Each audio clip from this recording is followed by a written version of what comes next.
নমস্কাৰ, মই কস্তুৰী বৰা আপোনালোক সকলোকে স্বাগতম জনাইছোঁ পুহিপাত FB পেজটিৰ গোটেইকেইটা প্লেটফৰ্মলৈ। আজি মই আপোনালোকৰ মাজলৈ এটি খুব ইম্পৰ্টেণ্ট ভিডিঅ' লৈ আহিছোঁ। বহু সময়ত আমি নিজৰ সেলফ কেয়াৰৰ কথা কওঁ আৰু বহু সময়ত মই মোৰ পৰৱৰ্তী আগৰ বহু ভিডিঅ'ত বনাই থৈছোঁ যে আমি নিজকে কেনেকৈ ভাল পোৱাৰ প্ৰয়োজন আছে আৰু কোনখিনি ক্ষেত্ৰত আমি নিজক সেলফিশ বুলি ফিল কৰাৰ প্ৰয়োজন নাথাকে বা নিজৰ কাৰণে কিবা এটা কৰাৰ ক্ষেত্ৰত আমি দুবাৰ ভাবিবলগীয়া নহয়। বহু সময়ত আমি আমাৰ নিজৰ মেণ্টেল হেলথৰ পিছ কিছুমান আমি নিজৰ নকৰিবলগীয়া কাৰ্যৰ কাৰণে আমি নিজেই কেতিয়াবা নহয় কেতিয়াবা হেৰুৱাওঁ বা আমি কি কৰোঁ, সেই কামবোৰ আমাৰ কাৰণে উপযোগী নহয় বুলি জানিও আমি সেই কামবোৰ কৰিবলৈ কুণ্ঠাবোধ নকৰোঁ। প্ৰথম কথাটোতো হৈ গ'ল যে আমি কেতিয়াও কোনো কাৰণত ফৰ্মেলিটিৰ কাৰণে কোনো ব্যক্তিক আমি লগ কৰা, কোনো ব্যক্তিৰ কাৰণে আমি খুব বেছিকৈ ফৰ্মেলিটিৰ কাৰণে তেখেতৰ ভাল পোৱা বেয়া পোৱাক প্ৰাধান্য দিয়াৰ খুব বিশেষ প্ৰয়োজনীয়তা নাথাকে। কাৰণ ধৰি ল'লোঁ কোনো এজন ব্যক্তিক আপুনি কেৱল লগ কৰিছে যে সেই ব্যক্তিজনে আপোনাক ভাল ভাবিব বা সেই ব্যক্তিজনে যাতে আপোনাক ভুল নুবুজে, কিন্তু সেই ব্যক্তিজনক লগ কৰি প্ৰকৃতাৰ্থত আপোনাৰ বিশেষ একো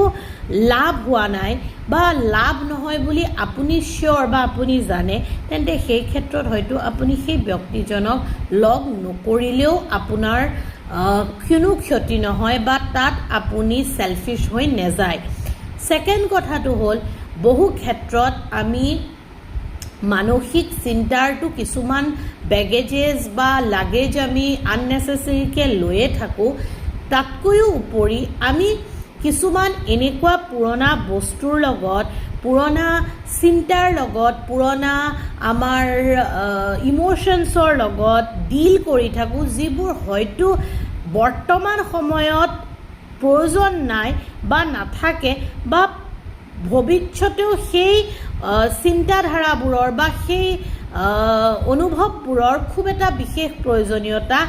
নাহে বুলি আপুনি জানে বা আপুনি গম পায় যে বৰ বিশেষ সেই বস্তুখিনি আপোনাৰ জীৱন দৰ্শনত বা জীৱন অভিজ্ঞতাত প্ৰয়োজনীয় নহয়। ঠিক তেনেধৰণৰ কিছুমান স্মৃতি হওক, কিছুমান আৱেগ হওক, কিছুমান ভাৱ হওক, কিছুমান অনুভৱ হওক, কিছুমান চিন্তাই কিয় নহওক বা ধাৰণাই কিয় নহওক, সেইখিনি কিন্তু আমি কেতিয়াও লৈ ফুৰিব নালাগে। তাৰপিছত আহি গ'ল কোনো এজন ব্যক্তিয়ে, আমি বহু ক্ষেত্ৰত দেখোঁ বহু ব্যক্তিয়ে এপলাইজ কৰাটো বা এপলজি একচেপ্ট কৰে, কিন্তু বহু ক্ষেত্ৰত এপলজি একচেপ্ট কৰাটো কিন্তু আমি আমাৰ জীৱনৰ ডিক্সনেৰীৰ পৰা উলিয়াই দিব লাগে। কাৰণ চাওক, বহু ক্ষেত্ৰত